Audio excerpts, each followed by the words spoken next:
Hello viewers, இன்னைக்கு நம்ம பார்க்க போறது One Piece episode 536 part 2.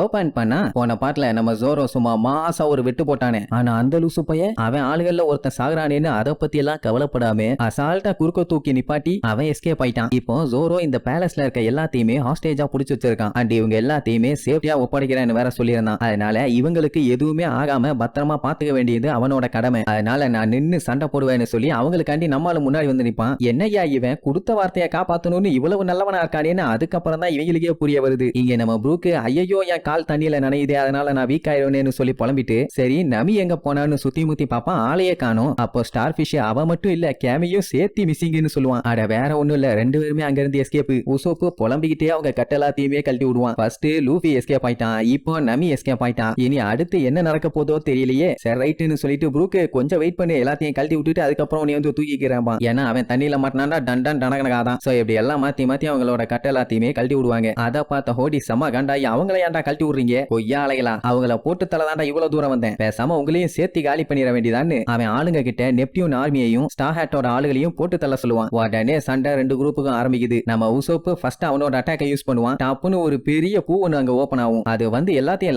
லபகன்னு திங்குன்னு பார்த்தா அதுல இருந்து ஒரு ஸ்மெல் வருமா. அந்த நாத்தத்தை தாங்க முடியல, அவ்வளவு கொடூரமான நாத்தம். எப்படி சூப்பரானு என்ஜாய் பண்ணிட்டு இருப்பான். அதே டைம் நம்ம ஜோரோ இங்க மாட்டி வச்சிருந்த சங்கிலியை கழட்டி விட்டுட்டு எனக்கு ஒரு ஃபேவர் பண்ணுங்க, எங்க ஆளுங்க ரெண்டு பேருமே இங்க இருந்து போகட்டும்னு சொல்லுவான். அப்ப நீ என்னடா பண்ண போறேன்னு கேட்டா அந்த ஹோடி பையன் பயங்கர ஸ்ட்ராங் ஆனவன். அதனால யாராச்சும் ஒருத்தர் நின்னு சண்டை போட்டுதான் ஆகணும், இல்லைன்னா சேஸ் பண்ணி வந்து சண்டை போடுவான். அதனால தான் நம்ம ஜோரோவே அவன் கூட சண்டை போடுறதுக்காக மூச்சை புடிச்சுக்கிட்டு தண்ணிக்குள்ள இறங்கிடுவான். அவன் ஜோரோ கிட்ட தம்பி நான் இந்த மொத்த ஐலாண்டியை என் கண்ட்ரோலுக்கு கொண்டு வரணும், தேவையில்லாம என் வழியில குறுக்க வராதேன்பான். அப்படியே அங்க கட் பண்ணி நம்ம ராங்கி அவன் 1000 சன்னி கப்பல்ல மூல முடுக்கெல்லாம் ஒவ்வொரு இடமும் விடாம செக் பண்ணுவான். எந்த இடத்துலயுமே ஒரு சின்ன டேமேஜ் கூட இல்ல. அவன் கப்பல் கிட்ட ரொம்ப தூரம் டிராவல் பண்ணி வந்துட்டு கொஞ்ச நேரம் இங்க ரெஸ்ட் எடு, அதுக்கப்புறம் போய்க்கலாம்பா. அப்புறம் டென்னு கிட்ட இந்த மாதிரி கோட்டிங் கொடுக்க ஏதாச்சும் ஹெல்ப் வேணுமான்னு கேட்பான். அதெல்லாம் ஒண்ணு வேண்டாம், எனக்கே எல்லாமே பக்காவா பண்ண தெரியும். உடனே சரி ஓகேன்னு சொல்லிட்டு இருப்பான். அந்த டைம் நம்ம ரோபின் அங்க வந்துருவா. என்னமா உன் வேலை முடிஞ்சிருச்சான்னு கேட்டா இல்ல இங்க தான் நான் செக் பண்ண வேண்டிய விஷயங்கள் நிறைய இருக்குன்னு சொல்லிட்டு அவ பாட்டு கிராஸ் பண்ணி போவாளா. டென்னு பார்த்துட்டு வெளியில இருந்து வந்தவங்க எல்லாம் அந்த இடத்துக்கு போகாதீங்க, உங்களுக்கு தான் பஞ்சாயத்துமா, அதெல்லாம் நான் பாத்துக்கிறேன் மூடிட்டு போயான்ட்டு அவ பாட்டுக்கு போவா. உடனே பிராங்கி கொஞ்சம் வினோதமா இருக்காளேம்மா, அதை யாரு சொல்றதுன்னு விவஸ்தை இல்லாம போச்சுமா. ஏன்னா நம்ம பிராங்கி வினோதமான ஆளாச்சே. அதே நேரம் இங்க பேலஸ்ல காட்டுறாங்க தண்ணி அந்த பபுள்குள்ள பயங்கரமா ஃபில் ஆயிட்டு இருக்குது. நம்மளு ஜோரோ அவன் கூட தண்ணி கடியிலேயே வேற லெவல்ல சண்டை போட்டுட்டு இருக்கான். ஹோடிக்கு என்ன ஒரு ஆச்சரியம்னா இவனோட ஏரோவை இது வரைக்கும் யாருமே கண்ணுல பார்த்ததே இல்ல, அந்த அளவுக்கு வேகமா வரும். ஆனா நம்ம ஜோரோ அந்த அட்டாக் எல்லாத்தையுமே அசால்ட்டா தட்டி விட்டுட்டான். அப்படின்னா நீ இதுக்கு முன்னாடியே அர்லாங்க பார்த்து இருக்கணும் கரெக்டா நீ கேப்பான். நம்மளும் கரெக்ட்ங்கிற மாதிரியே போஸ்ட் கொடுப்பானா. அவன் நீ எவ்வளவுதான் ஸ்ட்ராங்கான ஆளாவே இருந்தாலும் சரி தண்ணி கடியில ஃபிஷ்மேன் நாங்க தான் செம ஸ்ட்ராங்கான ஆளுங்க, எங்களை யாராலையுமே தோக்கடிக்க முடியாதுன்னு சொல்லி சரக்குன்னு குறுக்க வந்து நம்ம ஜோரோவை கண்டபடி அட்டாக் பண்ண ட்ரை பண்ணுவான். ஆனா அவன் அட்டாக் எல்லாத்தையுமே ஜோரோ கேஷுவலா தடுத்துட்டு இருப்பான். சோ இப்படியே ரெண்டு பேருக்கு நடுவுலயும் பயங்கரமா சண்டை போய்கிட்டே இருக்குமா.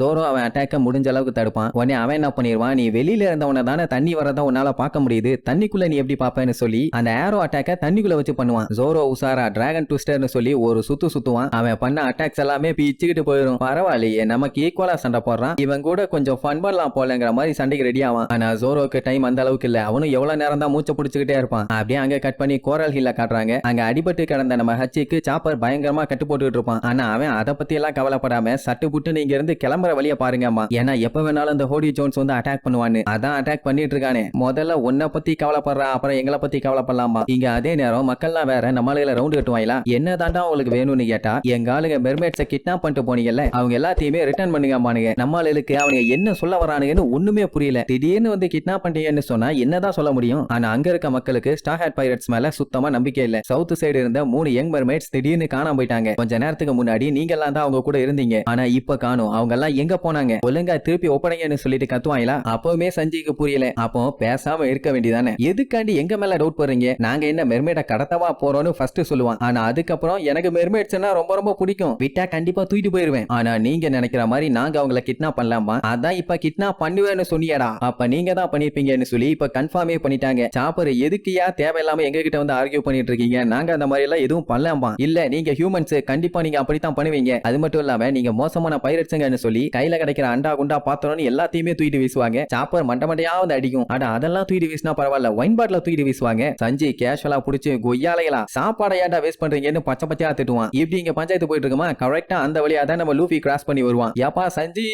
எப்படி இருக்க, உன்னோட நோஸ் ப்ளீட் எல்லாமே சரியா போச்சா அப்படின்ட்டு ஜாலியா டிராவல் பண்ணி வருவான். சாப்பர் அந்த ஷார்க்கை பார்த்துட்டு என்ன ப்ளோ ஃபிஷ் ஒன்று வருதும்பா. அந்த அளவுக்கு ஷார்க்கே ஊதி போய் இருக்குது. அப்ப பிரின்சஸ் கீழே இருந்த நம்ம ஆளுங்க எல்லாத்தையும் பார்த்துட்டு அசந்து போய் இவங்க எல்லாம் உன்னோட ஃப்ரெண்ட்ஸானு கேப்பா. ஆமா என்னோட க்ரூ மெம்பர்ஸ் என்ன ஒண்ணு அப்படியே ஆச்சரியப்பட்டு பாப்பா. சுத்தி இருக்க மக்கள் எல்லாம் பார்த்துட்டு அது லூஃபி ஸ்டார் ஹேட்டோட கேப்டன், இவன் தான் கண்டிப்பா திருட சொல்லிருப்பான்னு சொல்லி இவங்க பாட்டுக்கு டிஸ்கஸ் பண்ணிட்டு இருப்பாங்களா. அந்த டைம் இந்த மெகலோவால பிரின்சஸ வாய்க்குள்ள ரொம்ப நேரத்துக்கு வைக்க முடியல. அவ வேற வாயை போட்டு மூடுன்னு மூடுவா. ஏன்னா யாரும் இவளை பாத்திர கூடாதுன்னு. ஆல்ரெடி அது முடியாம முக்கிட்டு இருக்குது. இதுல வேற அதோட வாயை போட்டு மூடுன்னு மூடிட்டு இருந்தவனே அதால முடியாம கண்ட மேனிக்கு துள்ள ஆரம்பிச்சிடும். லூஃபி அதெல்லாம் நோட் பண்ண மாட்டான். டப்புன்னு கீழே குதிச்சு ஹச்சியா வந்து பார்த்து என்னாச்சு ஏதாச்சுன்னு பதறுவான். அவன் வந்துட்டியா ஸ்டார் ஹேட், தயவு செஞ்சு இப்பவே இந்த ஐலாண்டை விட்டு கிளம்பு, இல்லைன்னா உனக்கு தான் ஆபத்தும்பான். சாப்பருக்கே அழுத்து போச்சு. ஏன்னா அவன் வந்ததுல இருந்து இதையே தான் சொல்லிட்டு இருக்கான். இங்க சுத்தி இருக்கவங்க எல்லாம் இவனுக்கு ஆல்ரெடி மெர்மைட்ஸ் எல்லாத்தையுமே கிட்னாப் பண்ணிட்டாங்களே, இனி பிரின்சஸ் மட்டும் என்ன கிட்னாப் பண்ணாம விட்டா அப்பானுங்க கண்டிப்பா பண்ணுவானுங்க. அதுக்கு முன்னாடி இவனை தடுத்தாகணும்னு ஒருத்தன் சொல்லுவான். இன்னொருத்தன் அதுக்கெல்லாம் வாய்ப்பே இல்ல, மெர்மைடு பிரின்சஸ் ஒண்ணு சின்ன குழந்தை இல்ல, பெரிய சைஸ்ல இருப்பாங்களாமா. அது மட்டும் இல்லாம அவங்க வந்து நெப்டியூனோட பொண்ணு. விடுவாரா அவரு,